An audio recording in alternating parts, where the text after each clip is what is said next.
Donc nous allons commencer, comme on a pris un peu de retard, on ne va pas tarder à commencer l'enseignement de ce soir. En attendant, saluez-vous, et ensuite saluez-vous, saluez-vous. Je parle aussi aux présentiels.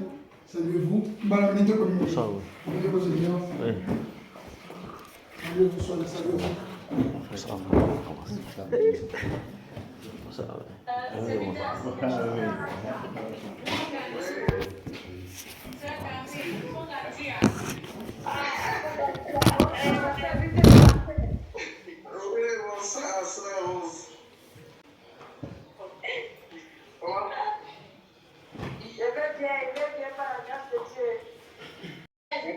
Bon, bien aimés, nous allons commencer.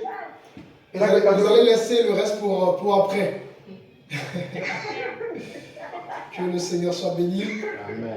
C'est une joie de vous retrouver ce soir encore dans la présence du Seigneur. C'est une grâce d'être dans la présence. Nous avons toujours à être édifiés dans la présence de Dieu. Et donc nous allons prier pour remettre ce temps. On va se lever dans la présence de Dieu. Et nous allons bénir, n'est-ce pas, notre grand Dieu pour ce temps qu'il nous accorde par sa grâce. Gloire à Dieu. Je vais demander, bien aimés, qui sont en ligne, de couper mon micro si éventuellement vous avez des questions ou si vous voulez effectuer la lecture. Il n'y a pas de problème. C'est bon, vous me voyez bien, les bien aimés qui sont en ligne, ça va, vous me voyez bien? Gloire à Dieu. Oui, c'est normal, c'est normal. Là, je ne suis pas face aux caméras, donc c'est tout à fait normal, d'accord? Ce qui est important pour moi, c'est que vous puissiez voir le tableau. Ça va? Vous voyez bien le tableau? Ok, très bien. Gloire à Dieu. Alléluia. Alors, nous allons aborder un sujet très important. Vous allez voir, le Seigneur va richement vous bénir. Alléluia. Amen. C'est le genre de sujet qui libère. C'est le genre de sujet qui va vous permettre d'encore de plus grandir dans votre vie. Et surtout de vous détacher des choses qui vous maintiennent encore en arrière. Alléluia. Amen. Et donc le sujet de ce soir est intitulé Comprendre l'idolâtrie. Comprendre l'idolâtrie. Que l'on se soit étudié par la grâce du Seigneur, bien évidemment, et à la lumière de la parole, la doctrine de l'idolâtrie. Parce que comprendre ce genre d'enseignement, comme je vous disais, ça libère et ça nous permet d'être affranchis. Amen. Amen. La première chose que j'aimerais vous dire ce soir, c'est que l'idolâtrie, c'est une offense à la souveraineté de Dieu. Un chrétien qui veut plaire à son Dieu, une chrétienne qui veut plaire à son Dieu, en tant que disciple du Seigneur, notre désir c'est de plaire à notre Dieu. Vous devez comprendre que lorsque vous vivez encore dans l'idolâtrie, vous ne pouvez jamais être agréable. La Bible déclare que Dieu pardonne le temps de l'ignorance. Mais sachant que l'ignorance fait que beaucoup périssent. Un manque de connaissance. Beaucoup périssent. Quand on n'a pas la connaissance, on ne peut pas rentrer dans certaines dimensions. Est-ce que vous me recevez, les bénévoles qui sont là? Ça va? Je me déplace beaucoup. Est-ce que vous me recevez toujours? Ça va? Ok. Donc, l'idolâtrie, c'est une offense à la souveraineté de Dieu.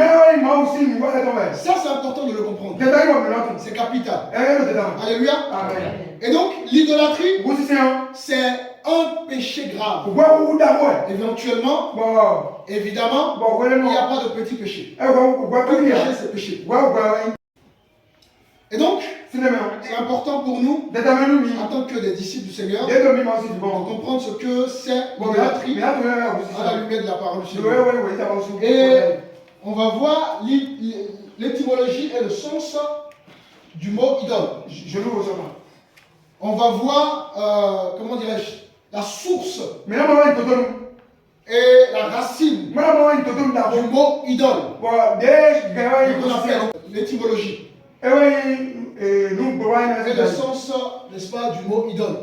Est-ce que ça va? Il y a des mots, je ne vais pas trop employer parce que je sais que ça peut perturber. Mais c'est quand même important. On est souvent à la racine. Ça va? Alors, l'étymologie du mot idole. D'accord? C'est eidolon. En eidolon, si vous voulez, sur la prononciation. Et qu'est-ce que ça signifie? Ça signifie tout simplement une image. Une représentation. Donc quand on parle d'idole, on parle de quelque chose qui représente. Ça peut être une image, comme ça peut être une représentation. Donc on a image. Vous voyez, vous qui êtes assis là-bas, oui. Ça va? Image ou représentation.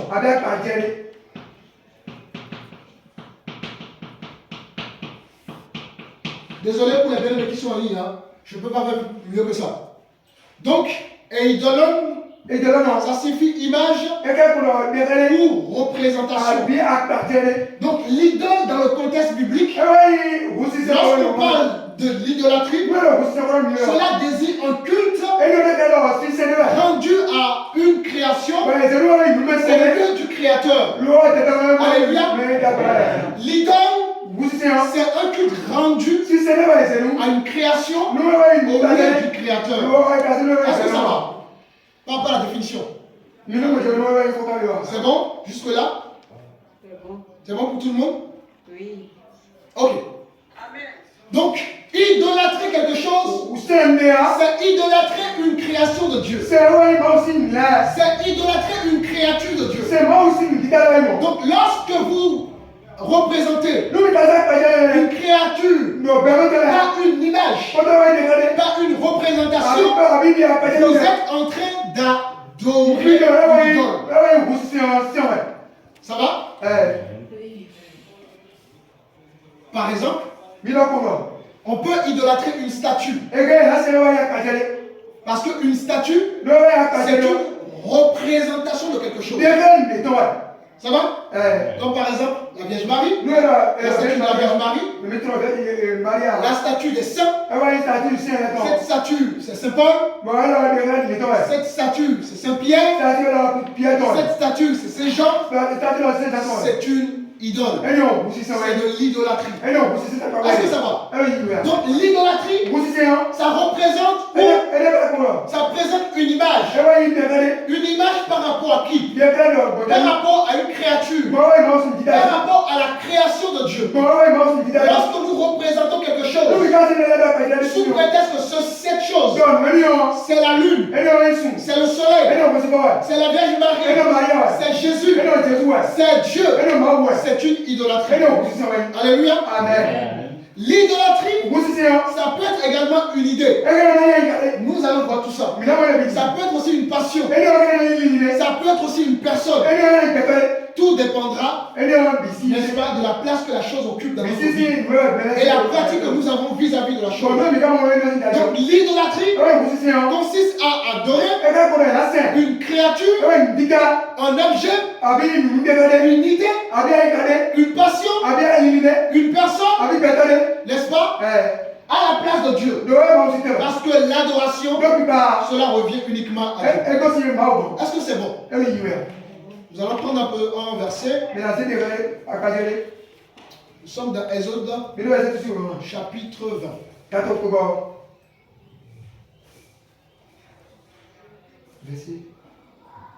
On va lire le verset 3 jusqu'au verset 5.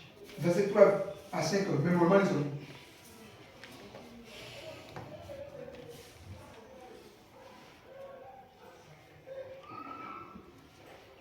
Je dis au nom de Jésus. Amen. Tu n'auras pas d'autre Dieu devant ma face. Tu ne te feras point d'image taillée, ni de représentation quelconque des choses qui sont en haut dans les cieux, qui sont en bas sur la terre, et qui sont dans les eaux plus bas que la terre. Tu ne te prosterneras point devant elles, et tu ne les serviras point. Car moi, l'Éternel, ton Dieu, je suis un Dieu jaloux, qui punit l'iniquité des pères sur les enfants jusqu'à la 3e et la 4e génération de ceux qui me haïssent. Amen. Amen. Bénissons la parole du Seigneur. Donc, Ici, Dieu dit, tu n'auras pas d'autre Dieu devant ma face. C'est interdit. Donc Dieu se positionne comme étant le seul à recevoir notre adoration, notre attention, nos pratiques. Romains chapitre 12, le verset 1 dit quoi rapidement? En parallèle par rapport à ce verset. Le verset 1. Je vous exhorte donc, frères, par les compassions de Dieu, à offrir vos corps comme un sacrifice vivant, saint, agréable à Dieu, ce qui sera de votre part un culte raisonnable. Amen. Le culte que chacun peut rendre à Dieu, c'est notre vie. Dans l'ancienne alliance, nous avons déjà vu la loi de l'ancienne alliance. Dieu avait mis en place des lois qui devaient préparer le cœur des hommes. Alléluia. La loi liée au culte. Et pour adorer Dieu, il fallait le sacrifice. Il fallait, n'est-ce pas, que l'animal qui était utilisé pour justement purifier le péché de soit un animal de bonne odeur. Quand on sacrifiait l'animal, la fumée qui montait au ciel devrait être agréable à Dieu. C'était l'ombre des choses à venir. Et aujourd'hui, nous n'avons plus besoin des animaux. Notre vie devient cet animal. Lorsque nous nous sacrifions, le sacrifice ici représente notre vie. Et donc notre vie doit être en parfum de bonne odeur. Alléluia. Et donc la vie dont il s'agit ici, c'est la manière dont tu parles dans ta vie de tous les jours. Comment tu parles à ton mari, comment tu parles à ta femme, comment tu parles à tes collègues, comment tu parles à tes frères. C'est important. Alléluia. C'est ce que tu vis au quotidien qui représente le sacrifice pour Dieu. Amen.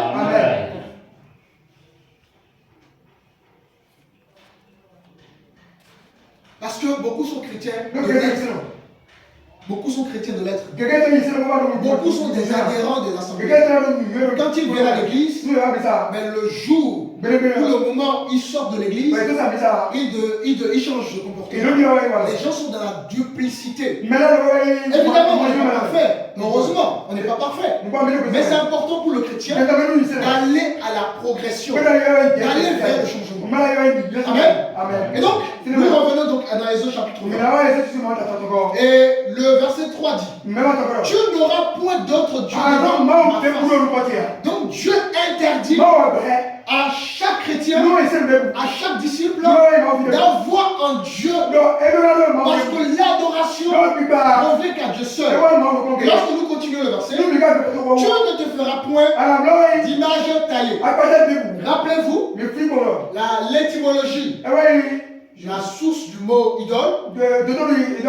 Nous avons déjà vu. Mais comment? Et idolone signifie une image ou une représentation. Et le verset 4 dit ceci: tu ne te feras point d'image taillée. Tu n'as pas à tailler quelque chose. Tu n'as pas à représenter quelque chose. Même représenter Dieu, c'est interdit. Parce qu'en représentant Dieu, tu limites la grandeur de Dieu. Tu limites la valeur de Dieu. Dans ton subconscient, tu peux limiter Dieu. L'une des raisons pour laquelle beaucoup limitent Dieu, c'est par rapport à comme il représente Dieu. Par des images, forcément, il limite Dieu. Or, la Bible dit que Dieu appelle à l'existence des choses qui n'existent pas. En tout cas, il n'y a rien qui dépasse Dieu. Mais quand tu représentes Dieu par une image, par une statue, par un objet, il limite Dieu. Alléluia. Ça va? Donc, tu ne te feras point d'image taillée, ni de représentation quelconque, des choses qui sont en haut. D'accord? Il n'y a rien à représenter au ciel. Le soleil, tout ce que vous voulez. Qui sont en bas sur la terre et qui sont dans les eaux, plus bas que la terre. Tu ne te prosterneras. Rappelez-vous, nous avons vu la diffusion De l'adoration. C'était quoi? Quelqu'un se rappelle? De De l'adoration de la Quelqu'un se rappelle? Proskuneo, ça vous parle?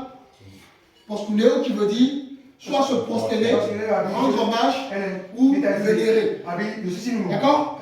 Et la Bible dit, tu ne te prosterneras point devant elle et tu ne les serviras point. Donc on n'a pas à servir ni une image, ni un objet, ni une statue, ni une personne, ni quoi que ce soit. Est-ce que ça va? Ça va? Gloire à Dieu. Amen. Alléluia. Ensuite, nous sommes dans le livre de Deutéronome, chapitre 21. On va même prendre le chapitre 27. Et nous allons lire le verset 15.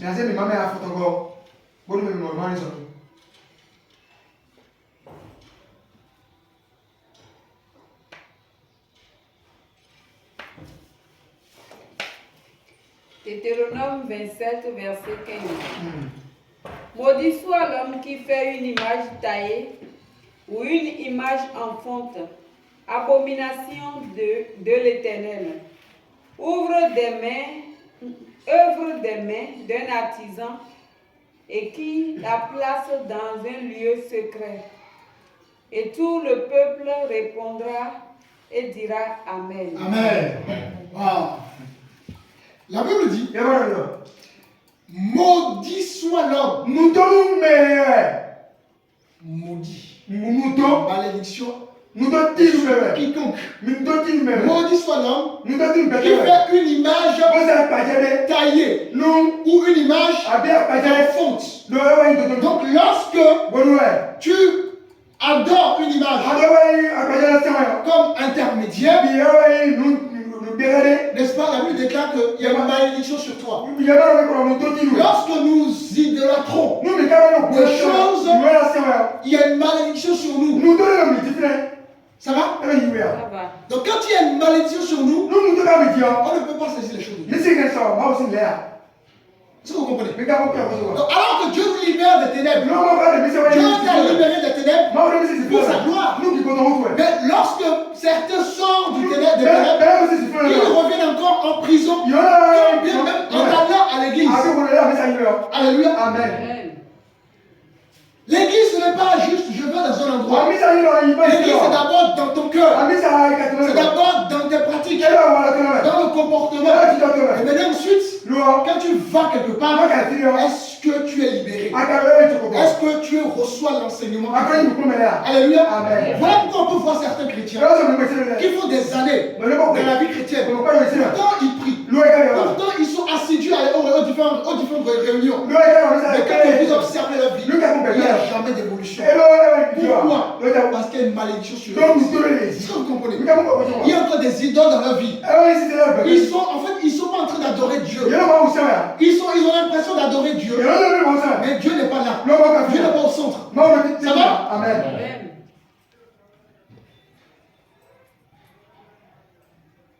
Maudit soit l'homme qui fait une image taillée ou une image en fonte.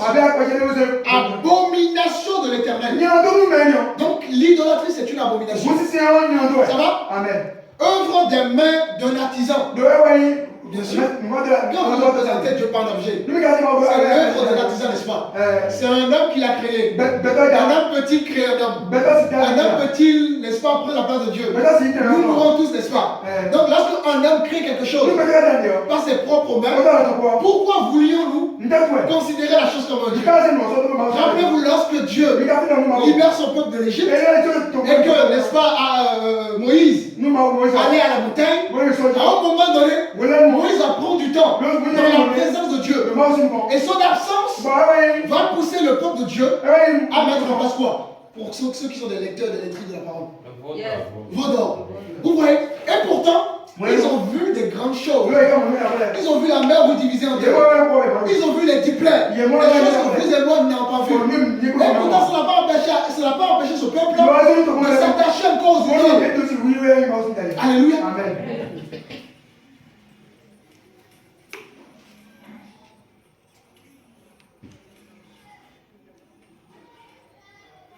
abomination de l'Éternel, œuvre des mains des artisans, et qu'il la place dans le lieu secret. Et tout le peuple répondra et dira Amen. Nous verrons dans le lieu secret, il y a des idoles invisibles, des idoles, comment dirais-je, intérieures. Nous verrons tout ça, ne vous inquiétez pas.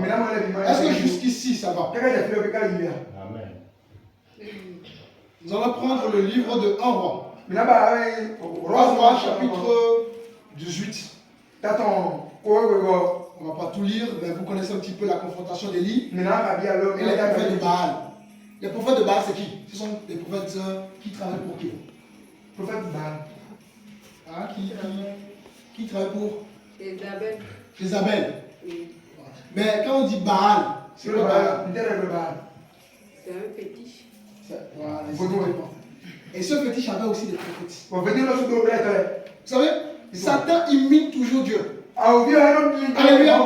Satan imite toujours Dieu. Là où Dieu met quelque chose en place, Satan va imiter Dieu. Là où il y a des vrais prophètes, il y aura des faux prophètes. Là où il y a des faux pasteurs, il y aura des faux pasteurs. Satan est toujours dans le faux. Et c'est à nous d'avoir le discernement, la maturité de discerner les serviteurs de Dieu par les fruits. Et si on n'est pas enseigné, si on n'est pas enseigné, si on n'est pas instruit, comment allons-nous discerner les choses de Dieu? C'est difficile, n'est-ce pas? Nous sommes dans Romains chapitre 1. Vous pouvez lire le livre de 1 roi 18. Ça nous parle véritablement de voilà, vous allez voir. Les prophètes étaient, donc, ils idolâtraient. Donc, Baal. Nous sommes dans Romains chapitre 1. Vous avez 1 roi 18. Non. Le 1 roi chapitre 18, c'est juste pour votre instruction. Vous pouvez lire ça à la maison. D'accord, c'est tout le chapitre. Nous sommes dans 1 roi, chapitre, Romains chapitre 1. On va lire le verset 21, le verset 22 également et le verset 23.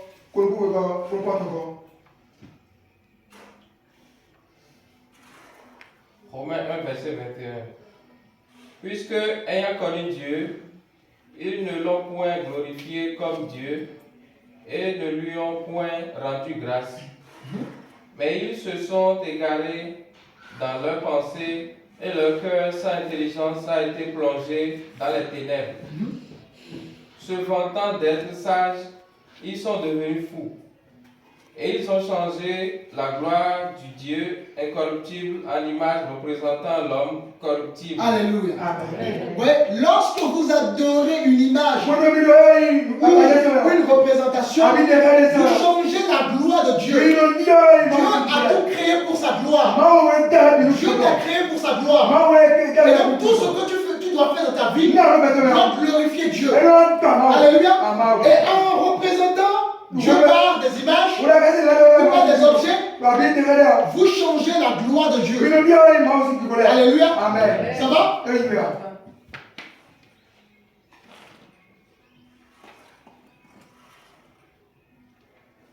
Nous sommes dans 1 Corinthiens, chapitre 10. Quelqu'un peut me prendre le verset 14.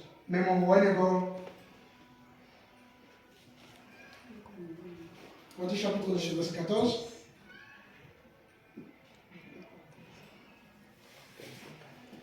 Corinthiens 10, verset 14. C'est pourquoi, mes bien-aimés, fuyez l'idolâtrie. Alléluia.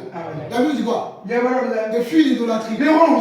Parce que l'idolâtrie, c'est un péché terrible. Alléluia. Amen. Fuyez l'idolâtrie. Et ce soit l'enseignement que vous allez recevoir va nous permettre de fuir toutes les formes d'idolâtrie.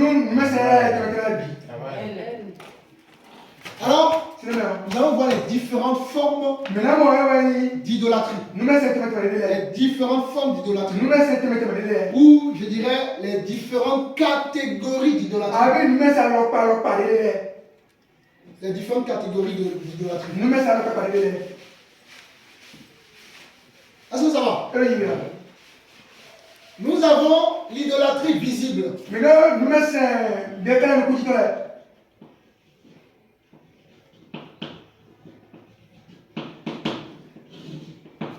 Ça, c'est la première catégorie d'idolâtrie.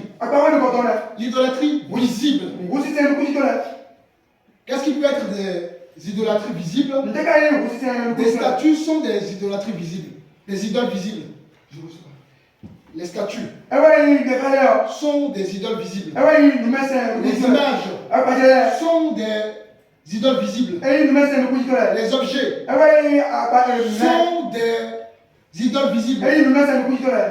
Les cultes païens ou le culte païen sont également des idoles visibles. Et nous allons prendre quelques exemples de cultes païens. Alléluia.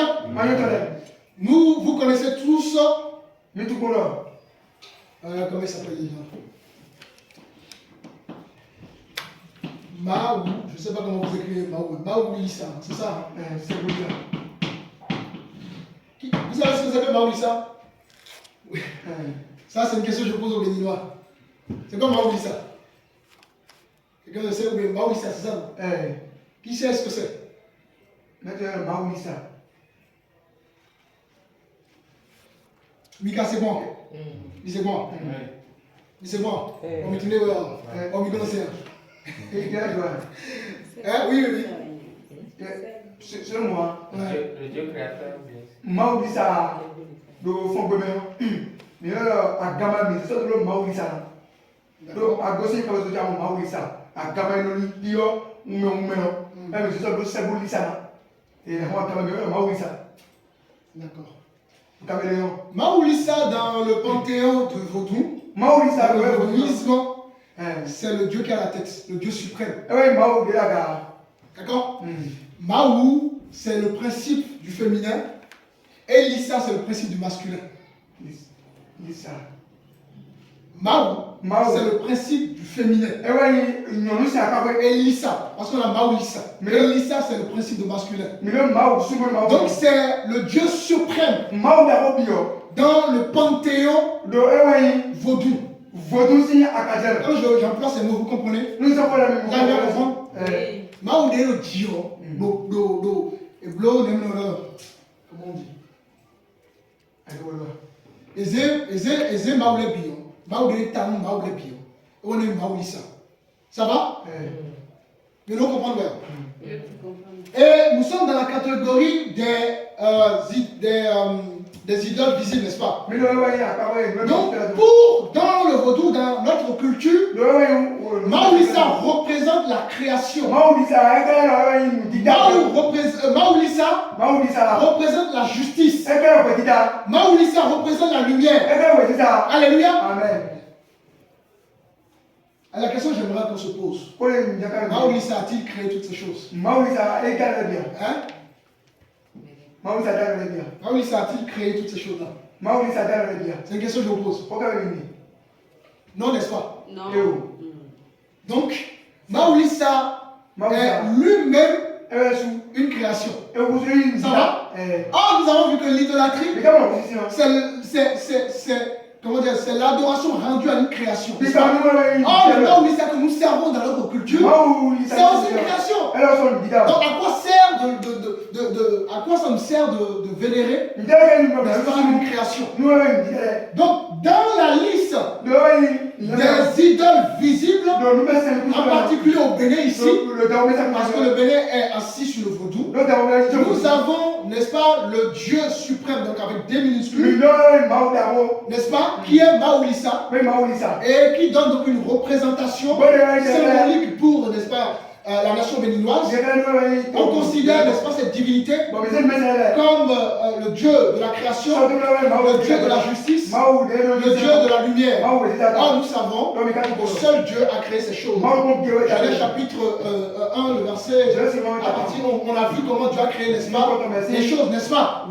Ensuite, nous avons une autre divinité qui est la divinité la plus connue. Leba. Qui sait ce que c'est que le Leba? Vous savez ce que c'est que le Leba?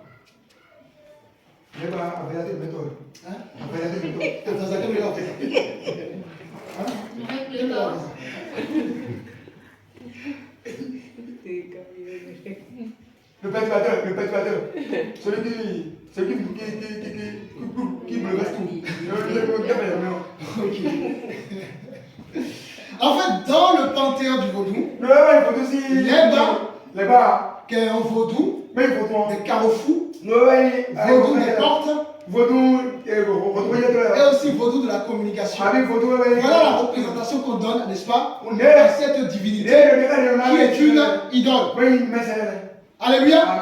Et dans le panthéon du vaudou, dans la logique de notre culture, cette divinité joue une intermédiaire entre les hommes et les divinités.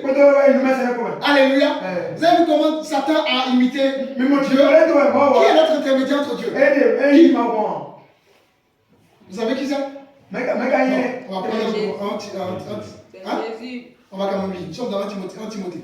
Timothée chapitre 5.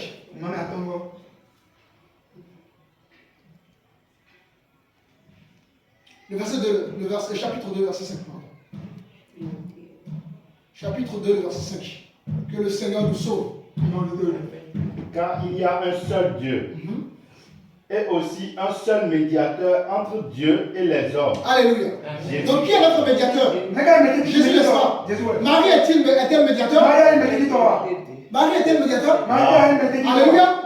Et donc de la même manière que Jésus, n'est-ce pas, est médiateur entre les hommes et Dieu, Satan copie le même principe. Et là-bas est l'intermédiaire entre les hommes et les divinités. Alléluia. Amen. Et nous adorons cela.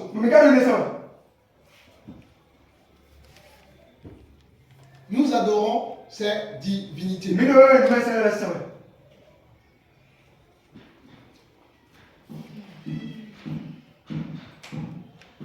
Mais même aussi, les bassins ensemble. Et à midi, on était même l'eau. Celui qui confesse ses péchés est libéré. Voilà. On voit, il est courageux. Mais les hommes viennent. Ils m'ont dit, ben, même on blâme, bon. C'est grave, hein? Hein? Comment? Le retour, ministre. Maman ami. Hein? Que le Seigneur nous aide. Amen. Vous avez même la représentation de l'Ébat. C'est quelle. Vous avez même la représentation. C'est terrible. Et autres, nous avons besoin de. Ensuite, nous sommes en train de voir donc la liste des idoles visibles. Quelques listes, on n'a pas le temps de voir. Ensuite, il y a la divinité Sapata. Qui connaît la divinité Sapata ici?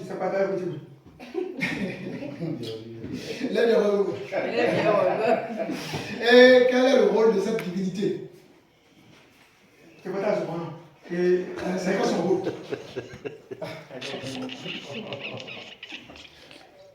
Même les bien-aimés aussi en ligne hein, qui s'y connaissent un peu, n'hésitez pas à participer. Hein? Je vous écoute, Sapata, c'est quelle divinité? Dieu de la terre. Exactement, Dieu de la terre, des maladies, notamment les varioles. Est-ce que ça vous parle? Et quoi d'autre?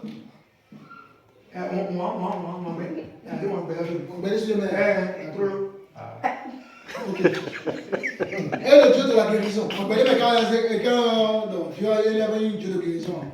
Un proverbe. Donc, les gens vénèrent cette divinité qui est Sapata. Et à chaque fois, l'homme va représenter quelque chose. Comme on a vu un peu comme le lébar, qui joue un rôle d'intermédiaire entre les hommes et les divinités. Comme nous avons vu avec Maulissa, qui doit représenter quelque chose. Et à chaque fois, l'homme veut représenter chaque élément de la nature à une divinité. Alléluia. Et cette divinité Sapata est représentée par le Dieu de la terre, le Dieu des maladies, en l'occurrence le comment ça s'appelle? Variole. Et ensuite, le Dieu de la guérison, et même aussi de quoi tu as dit tout à l'heure? Maman béton. Vous voyez? Donc ça, ce sont des idoles visibles que les hommes adorent. En Dieu contre Ça, n'est-ce pas? Les trois versets que nous avons vus au début, on a vu clairement que Dieu est contre ça, n'est-ce pas? Alléluia. Amen. Ensuite, Dieu, idole visible, révesso. Ça vous parle? Je prends le temps de parler un peu de ces parce que c'est notre réalité au Bénin. Donc ça, c'est qui sait ce que c'est que cette divinité? Dieu de tonnerre. En dehors de ça, qu'est-ce que vous connaissez de cette divinité? Dieu de la justice. De la justice. Donc de la foudre, n'est-ce pas? Et de quoi d'autre?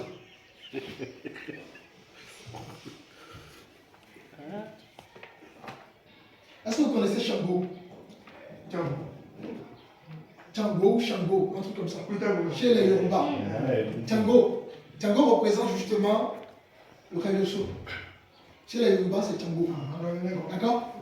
Et donc, en dehors de ce que les informations m'ont donné, qu'est-ce que vous connaissez encore plus de cette divinité?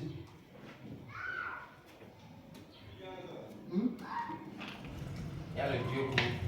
Non, on est toujours sur la divinité de Révesso. On dit souvent que la divinité Révesso est le Dieu des innocents. Oui, à chaque fois, on doit attribuer une divinité à chaque situation, à chaque contexte, à chaque chose. Donc, oui, Révesso, c'est également une idole. Parce que nous n'avons pas adoré une idole. Ce sont juste des esprits qui s'incarnent dans ces choses. Alléluia. Amen. Ensuite, qu'est-ce que vous connaissez d'autre? Comme Dieu, idole visible. Il y a le dent aussi. Le dent. Ça vous parle? Évidemment, il y a différentes formes de dents. Mais le dent, qu'est-ce que vous savez sur cette divinité?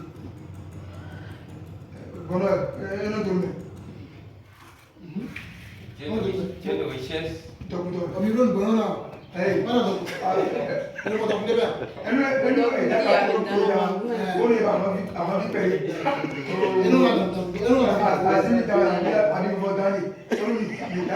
Pourquoi Béninois, tous les Béninois ne sont pas riches?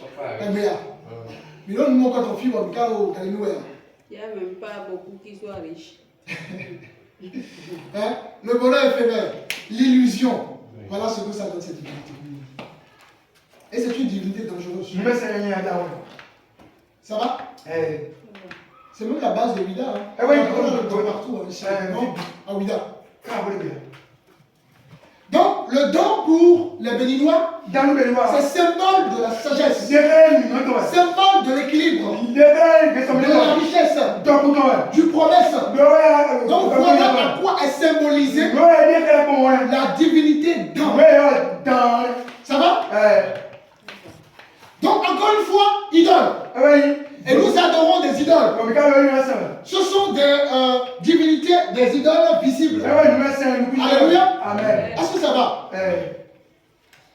Les bien-aimés qui sont là, ça va? Oui. Amen, pasteur. Ensuite, je n'ai pas abordé toutes les formes de dons. Dans la famille, mais encore pour toi. Erreur. Vas-y. Ce sont des esprits.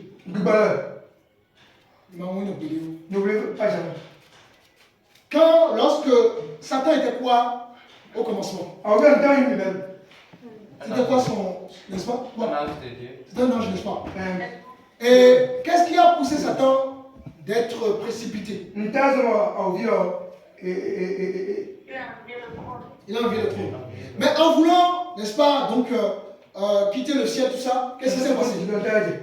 Il a emmené avec lui. Combien d'anges? Un tiers des anges. Un tiers. Quand on dit un tiers, c'est des myriades. Vous comprenez? C'est des myriades. Le myriade, c'est incontable. Des myriades d'anges. Or, tous ces anges qu'il a entraînés ont tous des dons du pouvoir. Et la Bible dit que Dieu ne se répand pas de ses dons. Alléluia. Et aujourd'hui, Satan utilise ses dons non pas pour nous amener au ciel, non pas pour nous pousser à une relation avec Dieu, mais surtout pour nous éloigner de Dieu. Donc les esprits ont effectivement du pouvoir, de la connaissance. Mais cette connaissance ne nous amène pas au ciel. Rappelez-vous dans le jardin, qu'est-ce que Dieu dit? Il met dans le jardin l'arbre de la vie. Et ensuite l'arbre de la connaissance du bien et du mal. Alléluia. Amen. Donc Satan de la connaissance. Mais pas une connaissance qui nous donne la vie éternelle. Et donc, lorsque l'homme se positionne devant une divinité qui a de la connaissance, l'homme considère cette divinité tout de suite comme des dieux. Parce qu'il y a une connaissance que nous n'avons pas. Tout est une connaissance dans la Bible. Faire des blocs, c'est une connaissance. L'invocation, c'est une connaissance. Nous, bien connaissance, ouais. C'est une connaissance. Vous comprenez?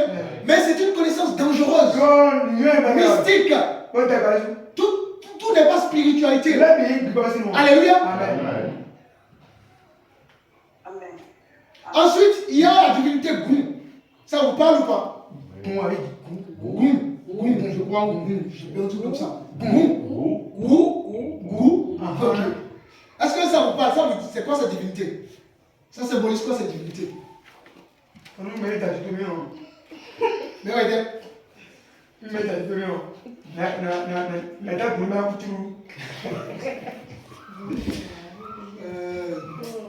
Donc en fait, dans le panthéon vaudou, vous savez ce que c'est que le panthéon vaudou? C'est vrai quand je dis panthéon vaudou, ça va? Oui, c'est Ok. Dans le panthéon vaudou, le goum, c'est ça? Le goût représente le fer. Le goût représente la guerre. Le goût représente les forgerons. Est-ce que ça vous parle? Donc à chaque fois toujours, nous attribuons un objet, n'est-ce pas, en contexte à une situation. Le fer doit avoir ses dieux. La guerre doit avoir ses dieux. Le vent doit avoir son dieu. Le champ doit avoir son dieu. La forêt doit avoir son dieu. Voilà à quoi nous sommes réduits à peu des êtres humains. Donc encore une fois de plus, le goût fait partie des idoles visibles. Alléluia. Est-ce que j'ai oublié? Qui connaît d'autres divinités?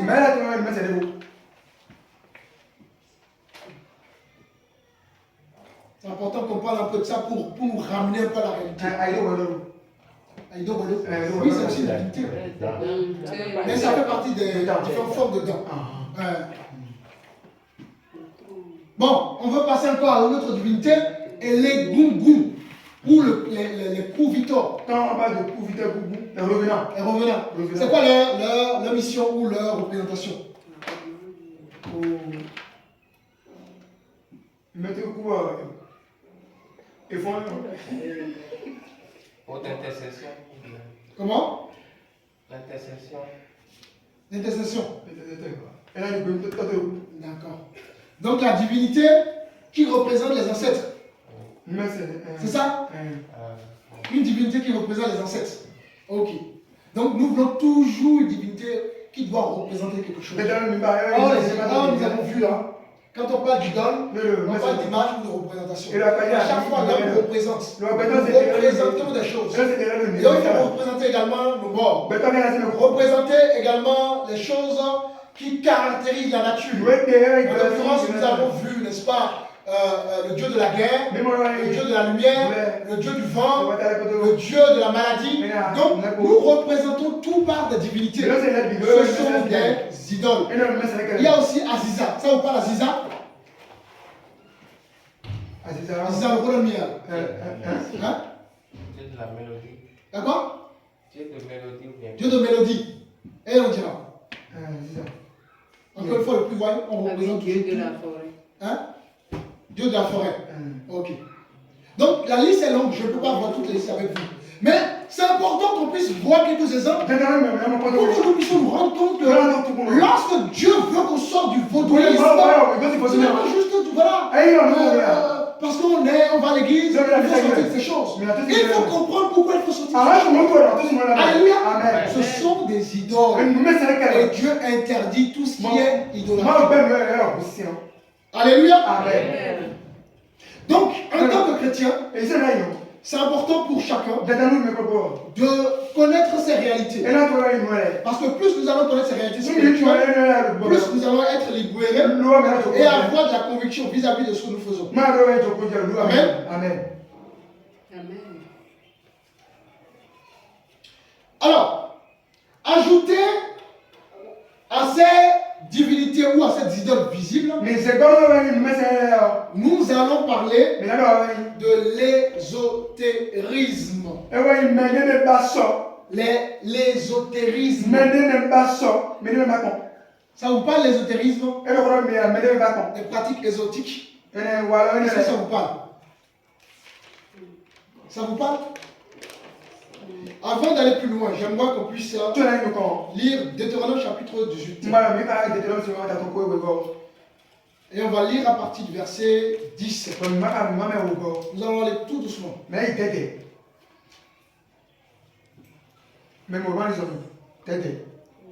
Évidemment, ce que nous voulons voir fait partie également des idoles visibles. Deutéronome chapitre 18. Quelqu'un peut me lire à partir du verset 10 et on va. Qu'on ne trouve chez toi personne qui fasse passer son fils ou sa fille par le feu. Attends, je vais noter au fur et à mesure, c'est un point important.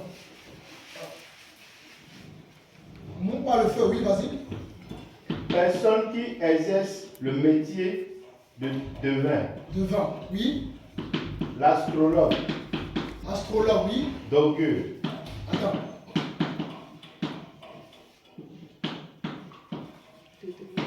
Oui. D'augure. Augure. De magicien. Magie. D'enchanteur. Enchanteur, oui. Personne qui consulte ceux qui invoquent les esprits ou disent la bonne aventure. Bonne aventure, oui. Personne qui interroge les morts. Attends. Les morts, esprit des morts, oui. Car Oui. Car quiconque fait ces choses est en abomination à l'Éternel. Donc, toute cette liste sont, n'est-ce pas, des pratiques ésotériques. C'est l'art de la divination. Alléluia. Donc, la divination, c'est une pratique occulte. Attends, on va définir quand même. On garde cette liste-là, définition.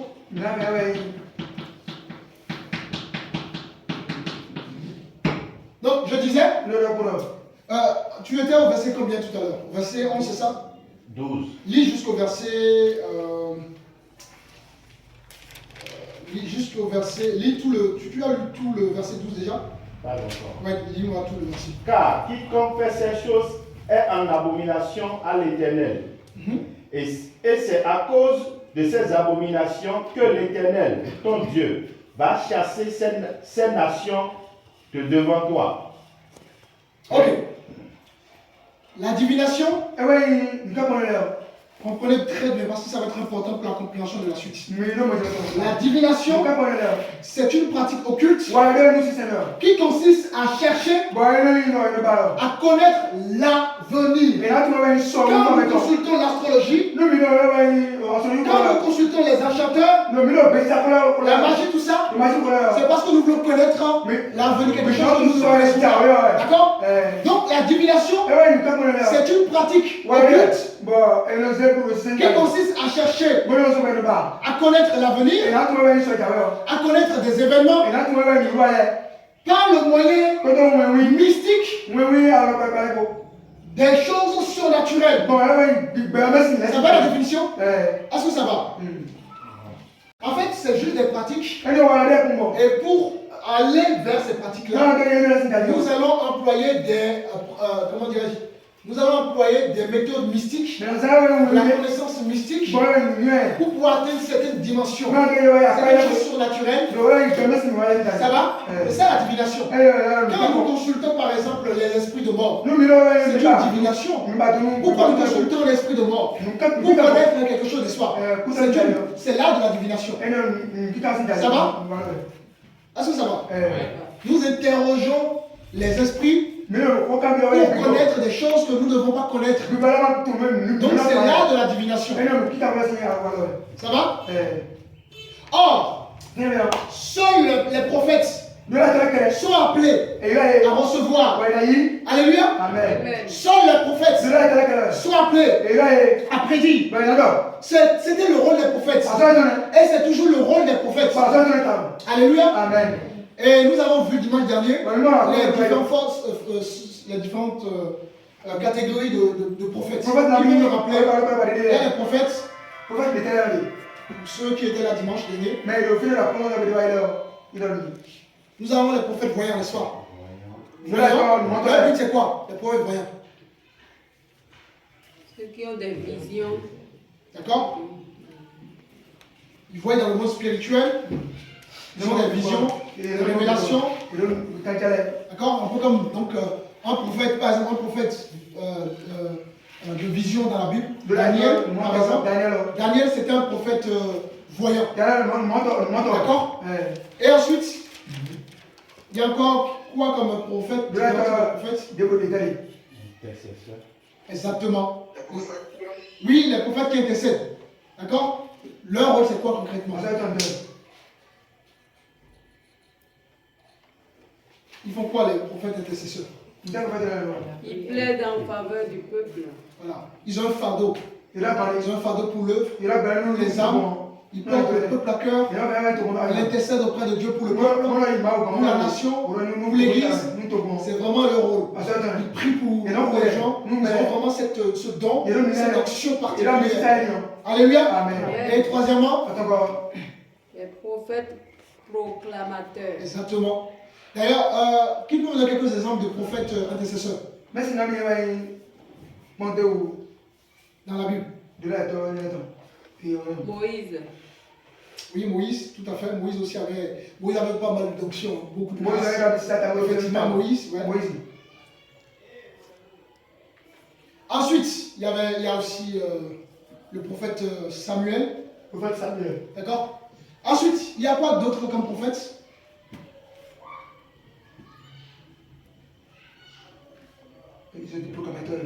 On a vu donc le prophète voyant, le prophète intercesseur. Qui a dit proclamateur? Qui aide ça? Effectivement, c'est quoi sa mission? C'est de parler au peuple de la part de Dieu.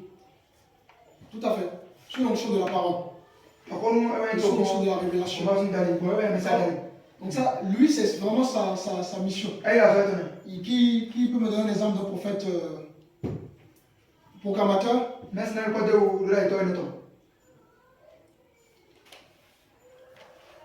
Jérémie, très bien. Très bien. Jérémie était un prophète proclamateur. Amos aussi, etc.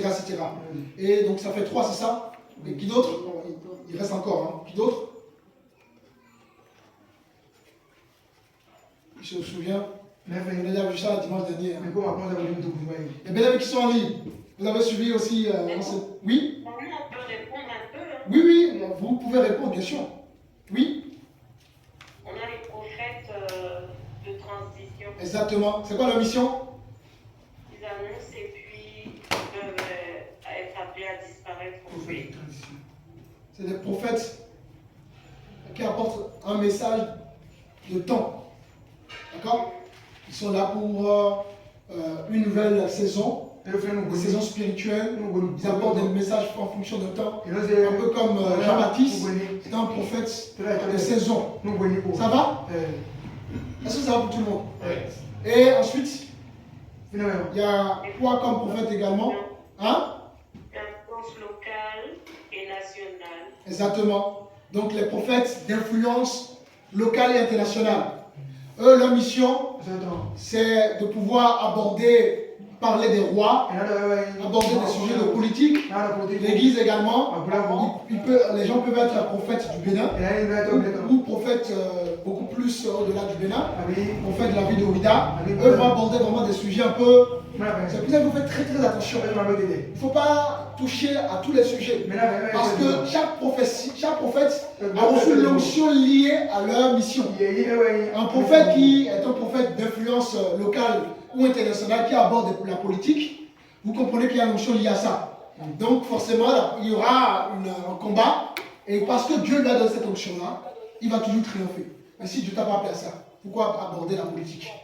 D'accord? Et qui peut me donner des exemples de prophètes qui sont des prophètes d'influence nationale et nationaux et des prophètes locaux? Oui? Élie, très très bien, oui, tout à fait. Quoi? Qui d'autre? Très très bien. Très très bien, c'est bien. Hein? Comment? Alléluia, ça va? Donc les prophètes, ce sont leurs missions en réalité.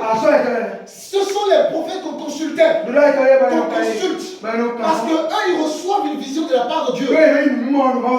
Alléluia. Amen. Et dans le monde, nous allons commencer par voir des pratiques qui est une divination. Et cette divination qui cherche à connaître l'avenir sont des pratiques qui sont une abomination aux yeux du Seigneur. Alléluia.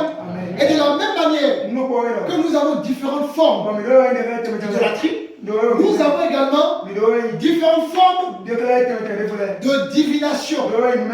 Ça va? Amen. Est-ce que c'est bon jusqu'à vous? Ça va? Tout le monde, ça va? Vous comprenez? Oui. Ok. La divination peut prendre différentes formes. Et la première forme, nous reprenons Deutéronome. On peut lire 18, le verset 10 toujours. J'ai fait déjà la liste, mais on va vraiment développer un peu tout ça. 18.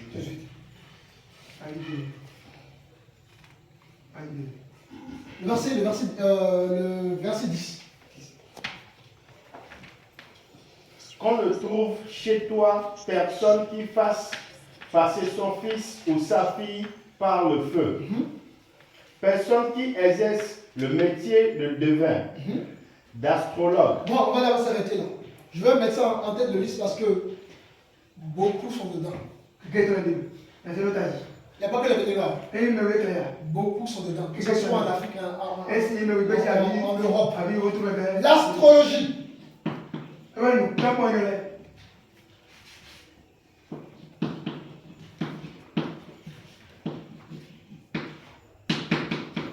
Alors, l'astrologie. Qui peut me dire ce que c'est que l'astrologie?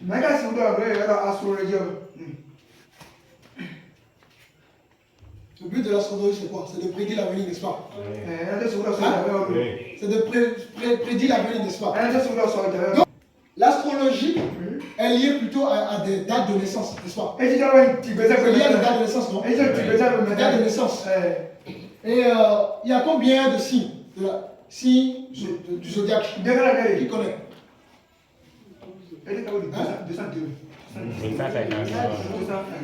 12.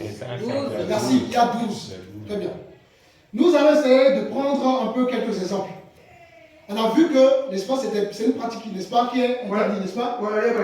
Alors, c'est quoi le premier signe de l'astrologie? Du zodiaque. Qui connaît? Ah, mais on ne connaît pas dans l'ordre. Donc, à partir de mars, du 21 mars jusqu'au 19, nous avons donc le bélier.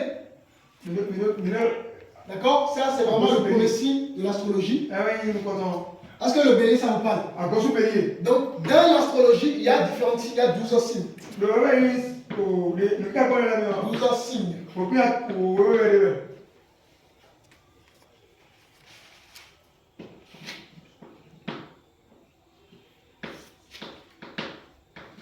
Donc, 12 signes, on a dit bélier, n'est-ce pas? Bélier, selon vous, pour ceux qui connaissent un peu, c'est quoi? Quand on dit bélier, ça symbolise quoi en fait dans l'astrologie?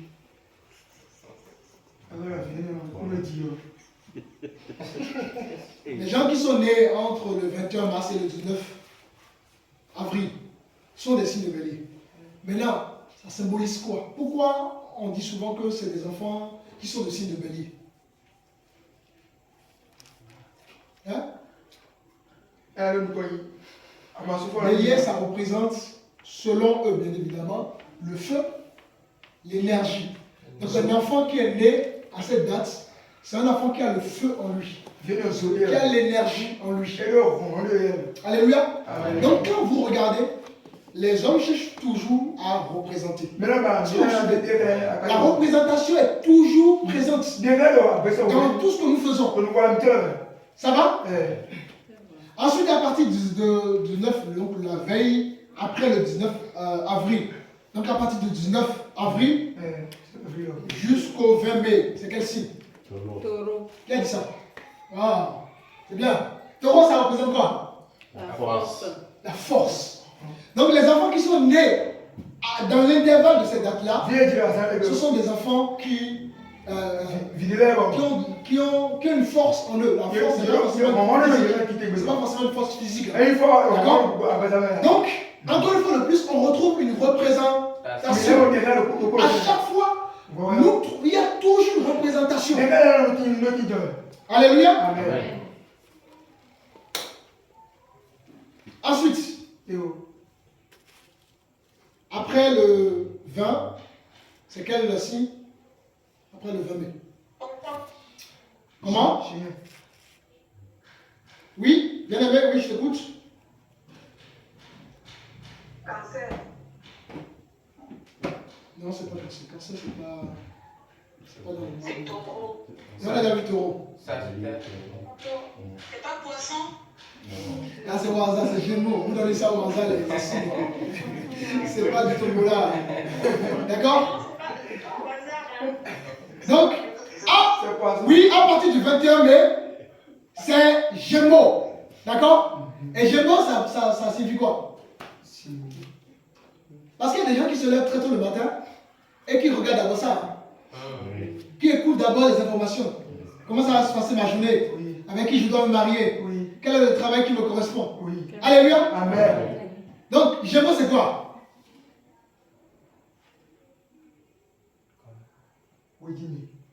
Gémeaux, ça symbolise l'émotion. L'émotion, la protection. Donc, on dit souvent les enfants qui sont nés après le 21 mai, ce sont des enfants émotionnels, souvent qui sont beaucoup plus dans l'émotion, mais qui sont aussi des enfants qui protègent. Alléluia. Donc, encore une fois, de plus, on retrouve des représentations. Alléluia. Amen. Et après le 21 juillet, Cancer. 21, qui a dit cancer? Voilà, cancer. C'est rose. Et cancer, ça symbolise quoi? Ça veut dire que tu es bien branché.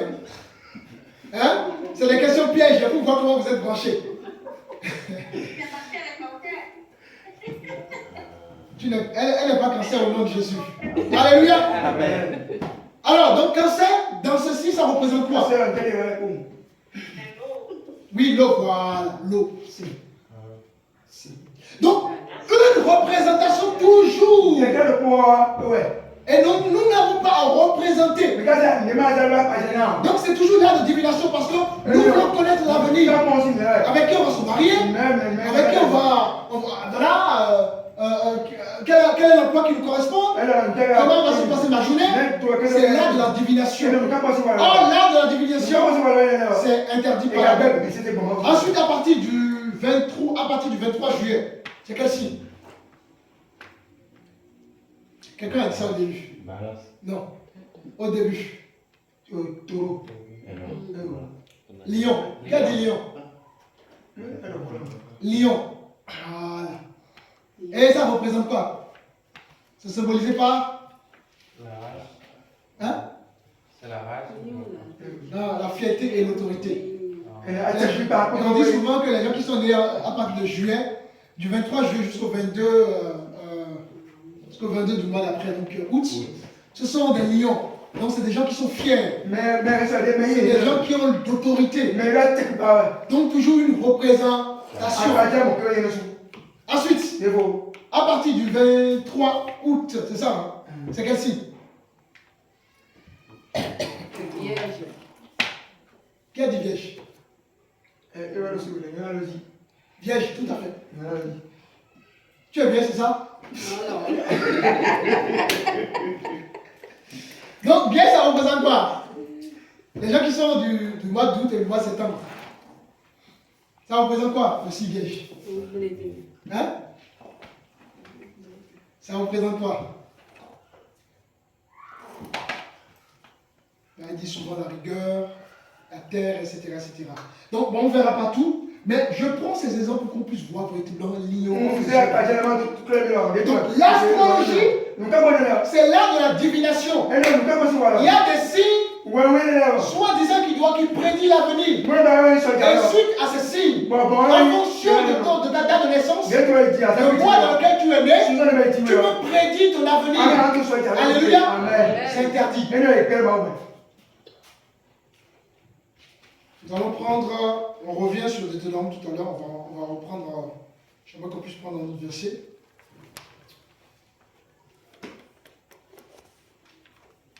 Nous sommes dans Ésaïe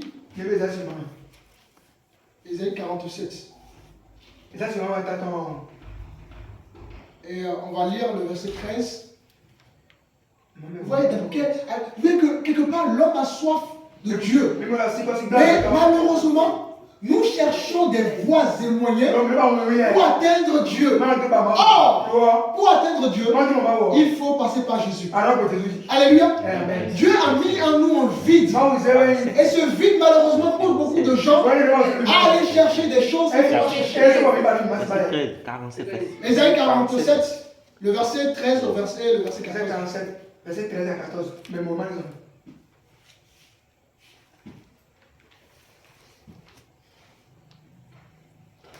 Ésaïe 47, verset 13.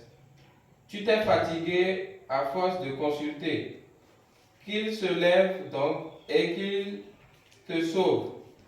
Ceux qui connaissent le ciel, qui observent les astres, qui annoncent d'après les nouvelles lunes ce qui doit arriver. Verset 14. Voici, ils sont comme de la paille. Alléluia. Amen. Ils sont comme de la paille quoi? Les signes astrologiques. C'est de la paille. Pourquoi l'image qui est représentée, l'image que le Seigneur utilise par rapport à l'astrologie, pourquoi c'est la paille? Tu peux me donner le pourquoi? Éphémère. Hein? Oui, c'est éphémère. Oui, c'est une bonne réponse. C'est éphémère, mais pas que ça. La paille. Pourquoi l'astrologie est représentée par la paille? Non, ça c'est une l'astrologie. Nous qui carré. Voilà. Hein? Qui peut être transporté avec le souffle de vent. Voilà. Le tatou, quelqu'un a ses coachs en haut. Une valeur. Et la Bible dit, tu t'es fatigué à consulter la multitude de ces astrologies. Qui te sauve? Ceux qui consultent l'astrologie, mais que l'astrologie vous sauve alors. Alléluia.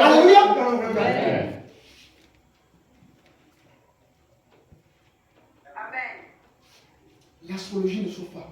C'est une pratique. Ensuite, donc on est en train de voir les différentes formes de quoi? Les différentes formes de quoi? De divination. De divination, très bien. Donc nous avons vu l'astrologie. Ensuite, vous connaissez la cartomancie. C'est quoi cette pratique a pour quel but? La cartomancie, c'est quoi son but? Lire l'avenir par les cartes. Exactement, l'utilisation des cartes. Par exemple, comme les tarots. Vous connaissez les tarots? On utilise les cartes pour lire l'avenir des gens. Pour donner de la prédiction. C'est une pratique condamnée par la Bible. Vous n'avez pas à faire ce genre de choses. Il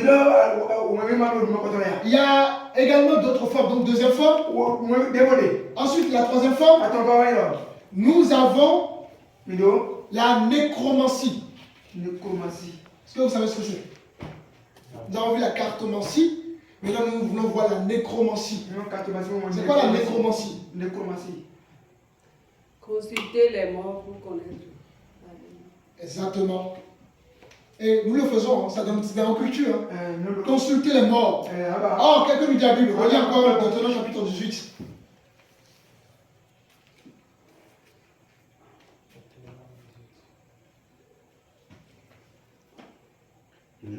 Verset 10.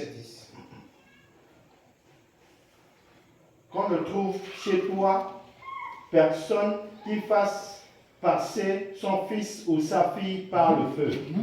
Personne qui exerce le métier de devin, l'astrologue, d'augure, le magicien, d'enchanteur, personne qui consulte ceux qui invoquent les esprits ou disent la bonne aventure, personne qui interroge les morts. Donc la nécromancie.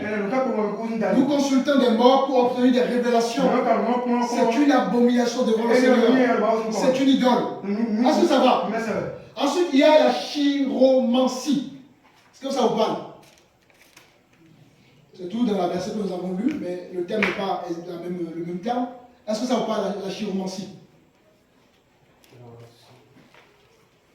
Est-ce que ça n'arrive pas parfois, les gens vous disent donnez vos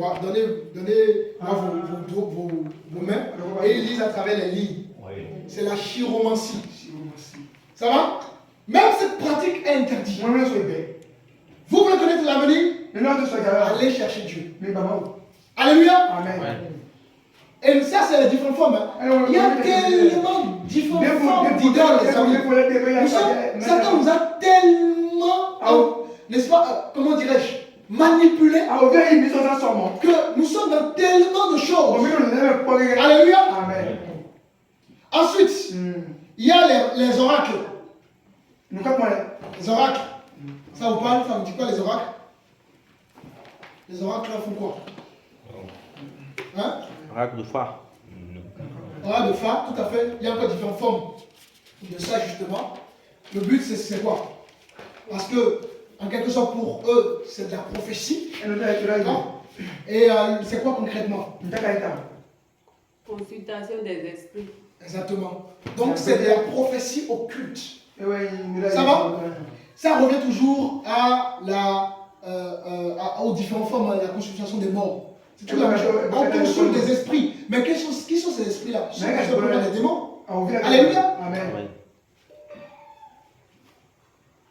Donc, les oracles, c'est aussi une forme de l'ésotérisme.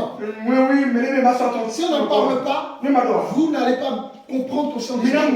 C'est pour ça qu'on en parle. Alléluia. Amen. Il y a également la numérologie. Quand je dis la numérologie, ça vous parle? 1, 2, 3, numérologie. Oui. Utilisation des symboles. Les symboles. Tout à fait, oui. Et d'autres? Quelqu'un d'autre a d'autres choses à dire là-dessus? Des nombres, tout à fait, des chiffres. Donc, c'est important l'interprétation. Donc, l'interprétation des nombres ou des chiffres pour prédire un destin. Ça va? C'est la numérologie. Toutes ces pratiques font partie des pratiques ésotériques. Alors, pourquoi la divination est dangereuse et interdite? Pour plusieurs raisons. Lis-moi le verset 12 et le verset 13 de Deutéronome chapitre 18.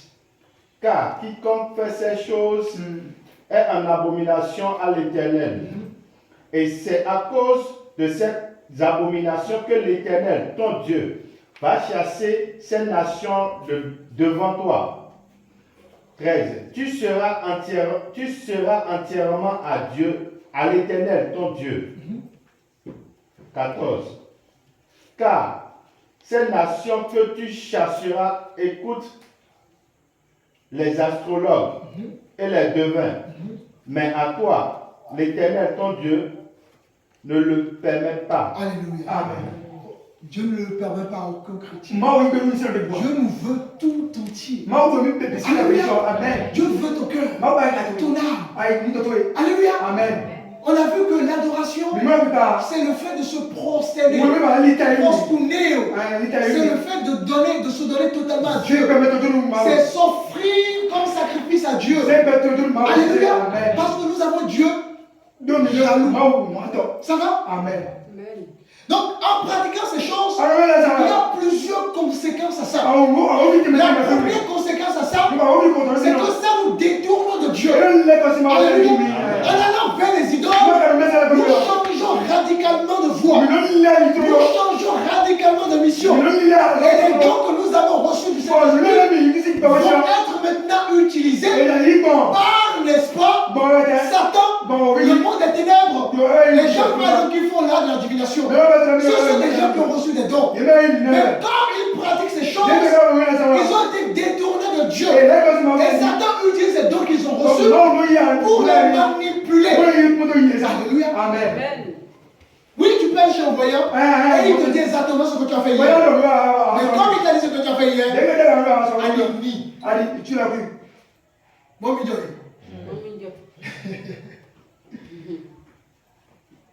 Alléluia, ça va? Oui. Et ça fait du bien. Ça va du bien. Donc, premièrement, ces pratiques nous détournent de Dieu. La divination cherche des réponses en dehors de Dieu. Alléluia. Par conséquent, c'est de l'idolâtrie. Parce que tout ce qui nous détourne de Dieu est de l'idolâtrie. Ça, c'est la première conséquence. Ensuite, deuxième conséquence. C'est bon pour tout le monde pour la première conséquence? Oui. La deuxième conséquence de cette pratique, que ce soit les idoles visibles ou les différentes formes de l'ésotérisme, de la divination, parce qu'on a vu que tout ce qui est ésotérique est interdit. Nous avons vu les différentes formes, n'est-ce pas, des pratiques ésotériques. Donc toutes ces catégories d'idoles, on a vu que le danger qui est dedans, le premier danger, c'est que ça nous sépare de Dieu. Ensuite, ça nous ouvre des portes aux esprits. Mais il pas pour rien. Il y a des gens qui vont eux-mêmes chercher des problèmes. Tu es dans ton coin tranquille. Et un jour, tu décides d'aller consulter un marabout. Un jour, tu décides d'aller consulter un oracle. Un jour, tu décides d'aller consulter, n'est-ce pas, un esprit de mort. Mais tu es tranquille, n'est-ce pas? Donc, comment tu vas là-bas? Tu vas être possédé. Voilà. Possédé par des esprits. Alléluia. Parfois, nous allons chercher des problèmes pour rien. Donc la deuxième conséquence de l'ensemble de ces pratiques que nous avons vues, c'est que ça nous ouvre la porte aux mauvais esprits. Alléluia. Amen. Ceux qui pratiquent la divination entrent en contact avec des forces mystiques.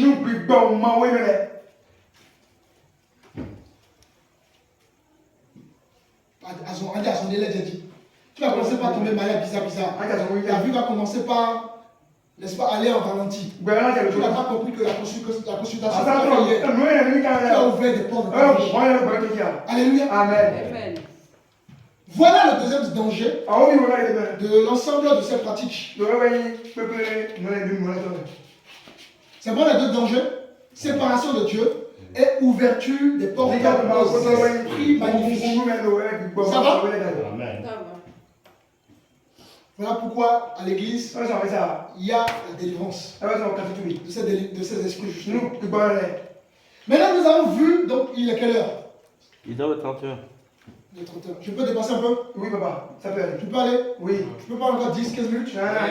Ok. Nous avons vu maintenant tout ce qui est idole visible. Tout ce qui est idole visible. Mais ce n'est pas encore le plus dangereux. Vous allez voir. Ce n'est pas encore le plus subtil. C'est important parce que oui, bon, c'est vrai, tout ça c'est visible. On prend rapidement conscience que ce n'est pas bon. Bien qu'il y a des gens qui ne prennent pas forcément conscience de ces choses. Mais il y a également d'autres formes d'idolâtrie que j'appellerai deuxièmement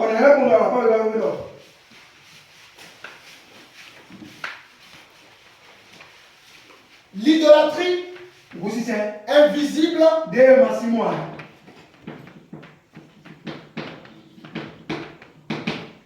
ou intérieure.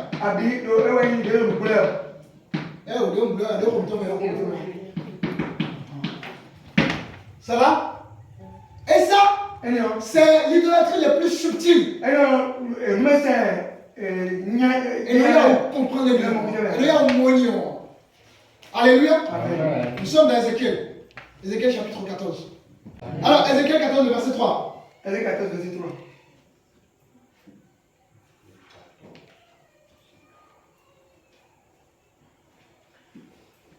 Fils de l'homme, ces gens-là portent leur idole dans leur cœur et ils attachent les regards sur ce qui les a fait tomber dans l'iniquité. Alléluia. Il y a des idoles de cœur. Nous avons souvent des idoles dans nos cœurs. Alléluia. Amen. Ce sont des idoles les plus subtiles, les plus dangereuses. Alléluia. Amen. Alors nous allons également voir la liste de ces idoles invisibles ou intérieures, parce que c'est dans le cœur. Rappelez-vous, c'est de l'abondance du cœur que la bouche parle. Ce n'est pas ce qui entre dans le cœur qui suit l'homme, mais ce qui sort de l'homme. Alléluia.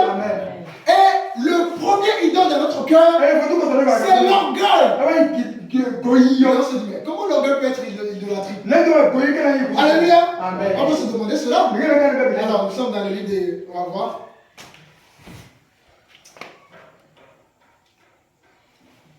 Alors, nous sommes dans Ézéchiel 28. Quelqu'un peut me lire le verset 17. Rapidement. 28, 17. Ton cœur s'est élevé à cause de ta beauté. Tu as corrompu ta sagesse par ton éclat. Je te jette par terre. Alléluia, on s'arrête là. On parle de qui ici? Satan. Alors, la question que je me pose, pourquoi Satan, qui était Lucifer à l'époque, a été déchu? À cause de quoi? À cause de l'orgueil, n'est-ce pas? Pourquoi? Oui, vas-y. De Dieu. Donc, il s'est trouvé en lui l'orgueil. Alléluia. Donc, l'orgueil, ça peut être une idolâtrie. Et pourquoi c'est une idolâtrie? Parce que l'orgueil place le moi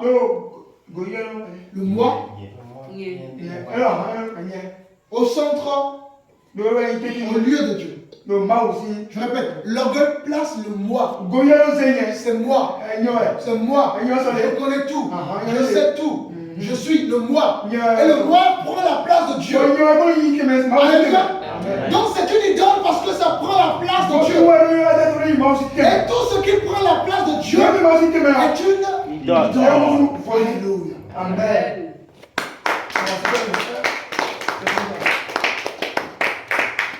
Ensuite, l'orgueil est une idole. Nous avons vu parce que, n'est-ce pas, le moi prend la place de Dieu. Mais ce n'est pas tout. L'orgueil est une idole. L'orgueil est une idole. Parce que ça rejette la dépendance à Dieu. Alléluia. Quand on est orgueilleux, on ne veut pas se soumettre à Dieu. On ne veut pas écouter Dieu. On ne pleure même pas dans la présence de Dieu. On ne fléchit pas ses genoux devant la présence de Dieu. On ne se met même pas devant. Mais debout devant la présence de Dieu à cause de l'orgueil. Donc on refuse de dépendre de Dieu. Alléluia.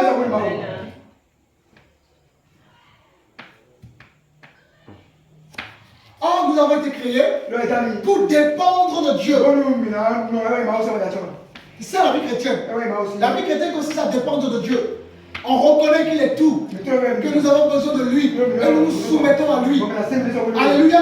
Or, l'orgueil, lorsque l'orgueil devient une idole, ben ça rejette cette dépendance-là. Est-ce que ça va? Ça, c'est le deuxième, le pourquoi, la deuxième chose pourquoi l'orgueil est une idole. Troisièmement, l'orgueil cherche à glorifier l'homme, à se glorifier soi-même. Or, qui doit être glorifié? Qui? Dieu. Donc un homme orgueilleux, une femme orgueilleuse, c'est une femme qui cherche à se glorifier. Tu sais qui je suis? Tu sais quelle est mon autorité? N'est-ce pas? On cherche à se glorifier. Or la gloire est à Dieu. Vous connaissez le roi Agrippa?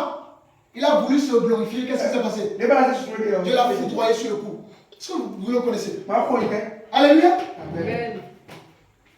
Donc, l'orgueil subtilement, c'est une idole. Alléluia. Amen. Attention à l'orgueil. Et Dieu résiste aux deux orgueilleux. Est-ce que ça vous fait du bien? Ça donc c'est le premier cas de l'idole invisible et intérieure. Parce que l'orgueil, c'est intérieur. Alléluia. Ensuite, nous allons prendre une autre forme d'orgueil. Nous avons vu l'orgueil. Maintenant, nous allons voir maman. Nous sommes dans le livre de Matthieu. Je veux parler de l'argent, bien évidemment. Nous sommes dans le livre de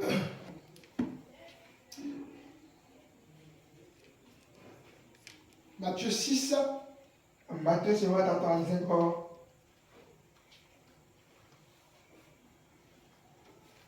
Le verset 24. Maman. Nul ne peut servir deux maîtres, car ou il haïra l'un et aimera l'autre, ou il s'attachera à l'un et méprisera l'autre.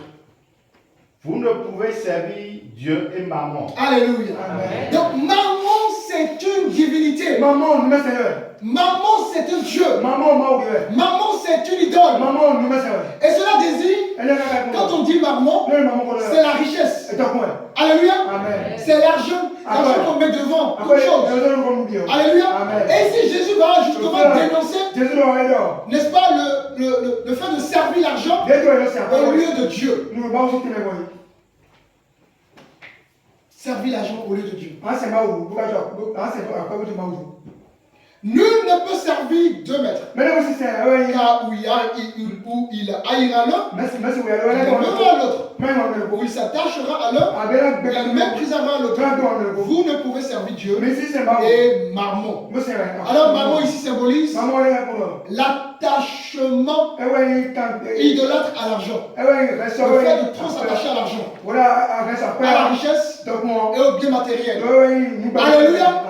L'argent ne doit pas être un but. L'argent doit être un moyen. Et comment on peut savoir si l'argent est notre idole?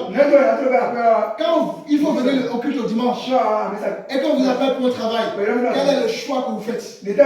Ah, moi, ma famille doit manger, mes enfants doivent manger, donc je préfère aller chercher l'argent. Alléluia. Parce qu'on n'a pas suffisamment confiance en Dieu. Bien-aimé, si vous aimez Dieu, vous cherchez à grandir dans votre foi, vous allez voir ce que Dieu est capable de faire. Vous abandonnez celui qui a l'or et vous courez après n'importe quoi. Dieu détient tout. Alléluia. Si l'argent domine votre vie, c'est qu'il y a un problème. Si vous ne dormez pas à cause de l'argent, c'est qu'il y a un problème, les amis. Parce que la Bible déclare quoi? Venez à moi, vous qui êtes, quand vous avez des soucis, mais priez, persévérez. C'est ça qui doit vous pousser plus à aller à l'église, à prier votre Dieu, être avec les bien-aimés. Parce que quand Dieu voit cela en vous, les bénédictions viennent naturellement.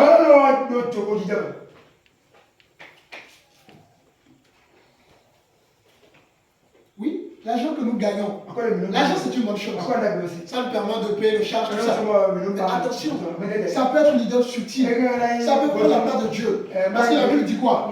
Là où on va haïr, on reprend, hein? Car où on haïra l'un et aimera l'autre, ou s'attachera à l'un et méprisera l'autre. Beaucoup méprisent Dieu à cause de l'argent. Mais comment on le sait? Regarde ta vie, ta conduite. Comment tu priorises l'argent? Si par exemple c'est ton temps de jeûner et que subitement on t'appelle pour l'argent, tu abandonnes ton jeûne pour l'argent, tu as déjà abandonné Dieu. Alléluia. Pesez le pour et le contre dans votre vie et vous saurez que l'argent est votre idole. On ne cherche pas Dieu pour l'argent. Alléluia. Nous ne servons pas Dieu pour l'argent. Mais tout naturellement, comme Dieu est notre Père et comme un Père responsable prend soin de sa famille, mais Dieu prend soin de nous. Donc on n'a même pas besoin, n'est-ce pas, de s'inquiéter. La Bible dit quoi? Que vous, méchants que vous êtes, lorsque vos enfants vous demandent le pain, vous ne leur donnez pas, n'est-ce pas, des pierres, n'est-ce pas? Mais méchants que vous êtes, vous donnez des bonnes choses à vos enfants, mais la plupart de votre Père céleste. Beaucoup ne comprennent pas cela. Vous, bien-aimés, si vous comprenez les choses de Dieu, vous allez voir, vous serez dangereux spirituellement. Vous allez voir, vous allez, n'est-ce pas, avoir une maturité terrible dans votre foi. Vous allez voir que vous allez rentrer dans certaines dimensions. Il y a trop de choses qui nous limitent dans notre foi à cause de notre manque de connaissance, à cause de notre négligence. Alléluia.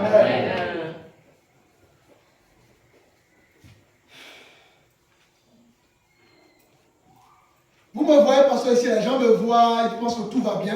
Moi j'ai connu des périodes difficiles avec ma femme où on n'avait rien dans le frigo. Mais quand je dis ça à quelqu'un, les gens ne croient pas.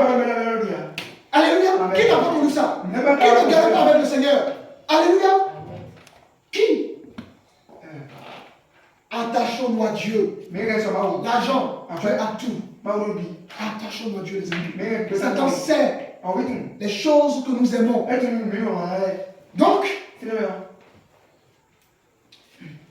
on a vu donc la deuxième forme de l'idolâtrie invisible et intérieure. On a vu que l'orgueil peut être, n'est-ce pas, une idole. L'argent également peut être une idole. Et donc nous devons faire de l'argent, non un but, mais un moyen. Est-ce que ça va? Il faut toujours faire la différence avec ça. Donc il faut trop de l'argent, le moyen. Moi je dois devenir riche, mais tu peux mourir et laisser la richesse. Quand tu meurs, tu n'iras pas avec ta maison, tu n'iras pas avec tes biens. Même la tontine que tu fais là, ça ne sera plus pour toi. Alléluia. Alors attachons-nous à notre Dieu, parce qu'il y a une vie après la mort. Et la Bible déclare que l'homme meurt une seule fois, après quoi vient le jugement. Selon Hébreux chapitre 9, le verset 27. Alléluia. Pourquoi tu cherches l'argent? Même quand tu tombes malade, parfois même l'argent ne peut pas te sauver. L'argent ne fait pas tout. L'argent ne donne pas tout le bonheur du monde. Il y a des riches qui ont de l'argent, mais qui sont plus malheureux que vous. Alléluia.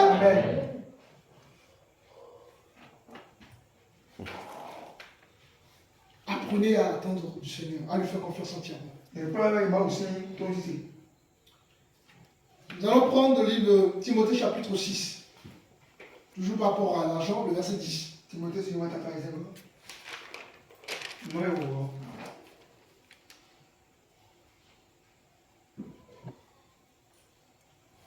chapitre 6, le verset 10. Car l'amour de l'argent est une racine de tous les maux. Et quelques-uns, en étant possédés, se sont égarés loin de la foi. Alléluia. Vous pouvez être possédé de l'argent et être égaré de la foi. C'est terrible l'argent. C'est terrible l'amour. Alléluia. Combien de chrétiens se sont égarés à cause de cette idole qui est l'argent? Mon frère, Dieu ne peut jamais t'abandonner. Dieu sait que tu as une famille. Dieu sait que tu as des enfants. Dieu sait que tu as besoin, n'est-ce pas, de cet argent pour nourrir ta famille. Alors considère les choses de Dieu et tu verras sa bénédiction dans ta vie. Nous avons été bénis de toutes les sortes de bénédictions dans les lieux célestes. C'est un peu comme un chien qui court, qui oublie qu'il a la queue derrière. Alléluia. Vous avez tout. Nous avons tout. Et on ne se rend pas compte. Un jour, je parlerai de l'identité du chrétien.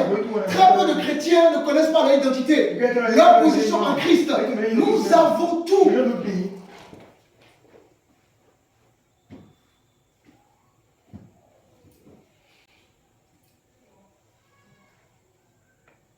Ensuite, nous allons prendre, pour voir encore une autre idole invisible. Et bien les mecs qui sont allés, ça va, vous me recevez? Oui.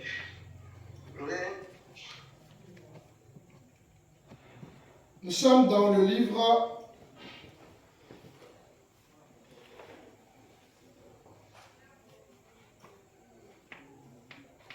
même continuons avec j'ai donné quel passage tout à l'heure?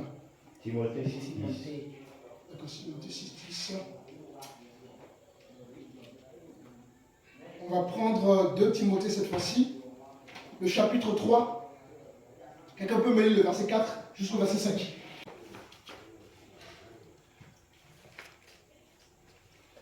Je finirai sur ça et nous verrons peut-être de vendredi, je vais continuer, comme il fait tard déjà. 2 Timothée chapitre 3.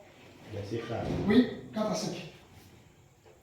Traître, emporté, enflé d'orgueil, aimant le plaisir plus que Dieu, ayant l'apparence de la piété, mais reniant ce qui en fait la force.